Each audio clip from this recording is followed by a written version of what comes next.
बात बिहार की करने वाले हैं, क्योंकि बिहार में विस्तार वाला दांव चला गया है। कितना कारगर होगा, क्यों चला गया ये दांव, सब कुछ बताने जा रहे हैं।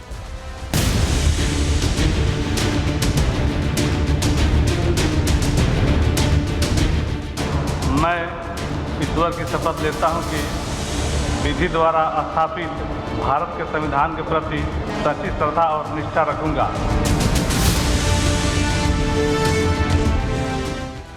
बिहार में 6 महीने में चुनाव होने वाले और इस बीच उससे पहले बड़ा परिवर्तन किया गया। 7 नए चेहरे कैबिनेट का हिस्सा बनते हैं और सातों बीजेपी के चेहरे हैं। आखिर ये परिवर्तन क्यों करना पड़ा है? क्या इस परिवर्तन से जो नीतीश के ये स्पेशल 7 है, ये चुनावी तस्वीर बीजेपी के लिए और जेडीयू के लिए बदलने वाले हैं क्या? पहले आपको 7 तस्वीरें दिखा रहे हैं। 7 तस्वीरें देखिए। ये वो चेहरे जो अब नीतीश मंत्रिमंडल का हिस्सा है। कृष्ण कुमार मंटू, विजय मंडल, संजय सरावगी, जीवेश मिश्रा, राजू सिंह, सुनील कुमार, मोतीलाल प्रसाद, ये वो चेहरे जिन्होंने शपथ ले ली है और अब बिहार सरकार का हिस्सा है। अब जो महत्वपूर्ण निर्णय लिए जाएंगे उनमें इनकी भी हिस्सेदारी होगी। लेकिन चुनावों से पहले ये जो बदलाव है, कैबिनेट में ये परिवर्तन जो किया गया है, इसका क्या असर पड़ने वाला है, क्या मैसेजिंग है, सब कुछ आपको बताएं। लेकिन उससे पहले डिप्टी सीएम सम्राट चौधरी ने कैसे बधाई दी है नए चेहरों को, सुनिए। सातों मंत्री को बधाई देता हूं। बिहार के विकास में नीतीश कुमार जी के नेतृत्व में आगे बढ़ाने का काम करें। लेकिन आज ये तस्वीर आपने देखी है कैबिनेट में परिवर्तन की, कैबिनेट में 7 नए चेहरों की एंट्री की। इसकी पटकथा बहुत दिन पहले लिखी गई थी। जरा आपको तस्वीर दिखा रहे हैं, सिलसिलेवार तरीके से समझिए। 24 फरवरी को ये आप देख रहे हैं, बिहार दौरे पर प्रधानमंत्री पहुंचे। उसके बाद नड्डा और नीतीश की मुलाकात हुई। जेपी नड्डा पहुंचे थे और ये मुलाकात भी लंबी हुई। और उसके बाद आज की तस्वीर सामने आई जहां कैबिनेट विस्तार हुआ है और 7 नए चेहरे, बीजेपी के 7 नए चेहरे यहां एंटर करते हैं। तो ये रणनीतिगत तरीके से हुआ है और चुनावी रण में उतरने से पहले हुआ है। इस तस्वीर का अर्थ बड़ा है, क्योंकि जो पहले की तस्वीरें 24 फरवरी और 25 फरवरी की तस्वीरें, उसके बाद ही 26 फरवरी की तस्वीर सामने आ पाई है। तो ये विस्तार आखिर क्यों किया गया, चलिए जानकारी आपके सामने रखते हैं, आपको बताते हैं। विधानसभा चुनावों के लिए ये एक्शन प्लान है, एक तरह का जातीय समीकरण का गणित यहां सेट किया गया है और गठबंधन मजबूत होने का संदेश दिया गया है। यानी कोई खटपट नहीं है, सब कुछ बढ़िया है। क्योंकि इस गठबंधन में बीच बीच में दिक्कत आती रही थी, कभी आरजेडी आ जाती है, कभी जेडीयू छिटक जाती है। तो ऐसे में ये मैसेजिंग यहां पर क्लियर की गई है कि गठबंधन में सब कुछ मजबूत है। कई क्षेत्रों से प्रतिनिधित्व सुनिश्चित किया गया, क्योंकि कई ऐसे जिले थे जहां से मंत्री नहीं थे। ऐसे में वहां से उन क्षेत्रों से प्रतिनिधित्व रखा गया है और सीट फॉर्मूले को लेकर भी शुरुआती मंथन अब शुरू होने वाला है। उससे पहले का ये अपने आप में बहुत इंपॉर्टेंट स्टेप है। लेकिन आप समझिए, ये जो तस्वीर हमने देखी है, ये अपने आप में बड़ी तस्वीर है। ये बड़ी तस्वीर इसलिए क्योंकि चुनाव आने वाले हैं। हमारे वरिष्ठ सहयोगी प्रकाश हमारे साथ सीधे जुड़ रहे हैं, उनका रुख कर रहे हैं। प्रकाश, ये जो तस्वीर आज हमने देखी है, ये बीजेपी को हमेशा ही कहा जाता है कि ये चुनावी मोड में रहने वाली पार्टी है। दिल्ली फतेह हो गई, अब तैयारी बिहार की। क्या उसी का नतीजा आज की तस्वीर? जरा समझाइए दर्शकों को।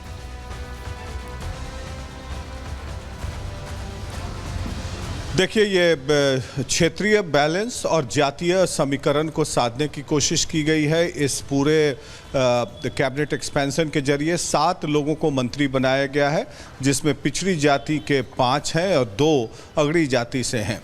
तो बीजेपी का जो आधार वोट है वो अगड़ी जाति का रहा है, वैश्य का रहा है। लेकिन पहली बार ये देखने को मिला कि कुशवाहा और कुर्मी जाति के भी 2 मंत्री बने गए हैं, जो कि आधार वोट नीतीश कुमार का है।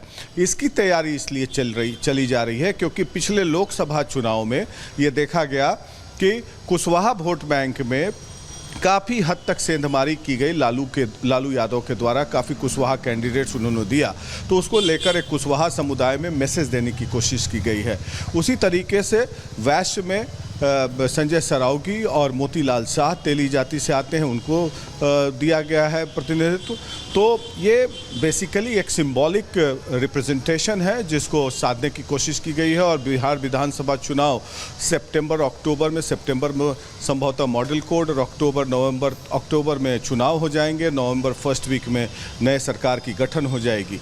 और हाल फिलहाल में जो जेपी नड्डा आए थे, क्योंकि अब इस साल बिहार के चुनाव की तैयारी होगी, क्योंकि बिहार का चुनाव जो है एक पॉट बॉयलर की तरह होता है और इसमें तरह तरह के हथकंडे अपनाए जाएंगे। लालू यादव ने भी अपनी कमर कस ली है। तेजस्वी यादव बिहार का दौरा कर रहे हैं, अपने कार्यकर्ताओं को उन्होंने गैल्वेनाइज किया है, एकजुट किया है, फिर अब एक रैली करेंगे। तो दोनों बिल्कुल तरफ आपने से बताया कि कैसे जातीय समीकरण साधे गए हैं और इन्हें जो आपने समझाया है, ये समझने वाली बात है कि यही वजह है कि रणनीति के साथ चला जा रहा है। बहुत शुक्रिया प्रकाश जुड़ने के लिए और जानकारियां देने के लिए। और जो बात प्रकाश कह भी रहे थे कि जातीय समीकरण, जाति गणित बैठाया गया है, सोशल इंजीनियरिंग की गई है, जरा आपको समझाते हैं कि कैसे ये सोशल इंजीनियरिंग की गई है। देखिए आप समझिए, भूमिहार 2.86% है इनकी आबादी, राजपूत 3.45% है, वैश्य 2.31% है, इसके अलावा कुर्मी, कोयरी, बनिया, ये कुल अगर मिला लें, जो मंत्री शामिल हुए हैं साथ के साथ, इनको मिला ले तो 20.67% का आंकड़ा है।